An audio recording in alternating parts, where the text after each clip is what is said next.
स्वागत आहे तुमचं मोरेताईंच्या रेसिपी चॅनल मध्ये।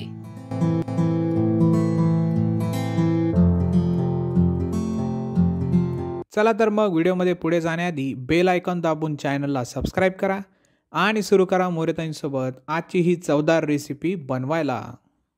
चला तर मंडळी, आज एक नवीन रेसिपी करणार आहे, कैरीची चटणी।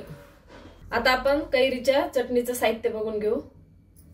हे अर्धी कैरी घेतलेली आहे मी, त्याचे तुकडे करून घेतले। चवीनुसार मीठ, थोडंसं हिंग आणि हे एकदम तिखट मिरची घेतले, चांगल्या 6 मिरची घेतले, जिरे घेतलेत आणि हे खोबरं घेतले, थोडं वल्ल सुकं घेतलं तरी चालते। आणि हा लसण आणि एक गुळाचा खडा घेतला एवढा आणि मोहरी। आपण आता एक पॅन ठेवून त्याच्यामध्ये तेल टाकले। आता तेल आपण गरम होऊ देऊ। तेल गरम झालेले, आपण मोहरी टाकून घेऊ। तर मोहरी टाकली, आपण जिरे टाकून घेऊ। कमी गॅस केलेला आहे। मिरची टाकून घेऊ।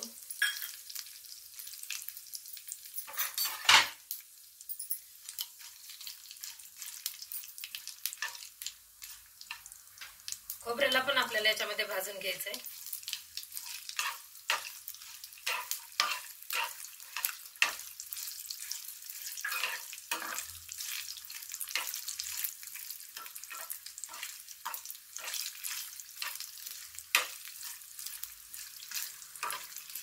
एकदम तिखट मिरची टाकली मी, झणझणीत तोंडी लावण्यासाठी आपण कैरीची चटणी करणार आहे। तुम्ही जर कमी वाटत असेल तुम्हाला तर मग थोड्या कमी तिखटाची मिरची घालायची याच्यामध्ये, आणि मिरची नसेल तर लाल तिखट टाकलेलं पण चालतं।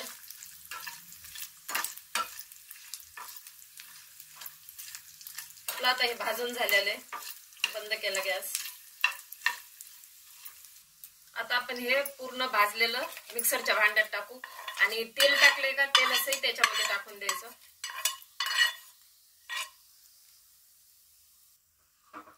हे मिरची आणि खोबरं आपण हे सगळं भाजलेलं जिरे मोहरी याच्यामध्ये टाकून घेतलं मिक्सरच्या भांड्यात।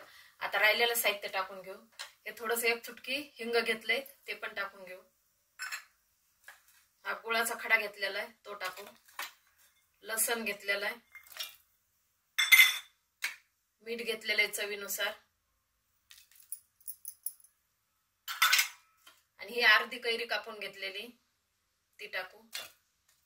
आणि साली सकट घेतलेली, तुम्हाला साल काढायची असेल तर काढू शकता, मी तशीच घेतलेली। आणि कैरी मी ही अशा प्रकारे वापरलेली, तर गोड आहे, जास्त आंबट नाही। आंबट असेल तर कमी टाकायची, कारण चटणी जास्त आंबट आहे, चांगली नाही लागत। आता मी हे पूर्ण वाटण करून घेते मिक्सर मधून। हे अशा प्रकारे मी बारीक करून घेतली। तुम्हाला वाटलं तर अजून थोडी बारीक करू शकता, पण मला ना थोडंसं अशी जाडसरच छान लागते, मग मी अशी केले। खूप छान लागते ही चटणी तोंडी लावायला, वरण भात बरोबर आणि कोणत्याही ताटामध्ये आपल्याला ही तोंडी लावायला खूप छान आहे। एकदा नक्की ट्राय करा आणि मला कळवा कशी झाली आहे म्हणून। अशा प्रकारे झणझणीत कैरीची चटणी तयार आहे। एकदा नक्की ट्राय करा आणि कमेंट मध्ये कळवा।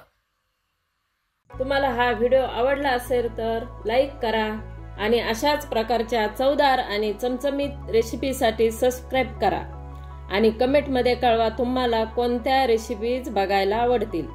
पुन्हा भेटूया एका नवीन रेसिपीसह एका नवीन व्हिडिओमध्ये। धन्यवाद।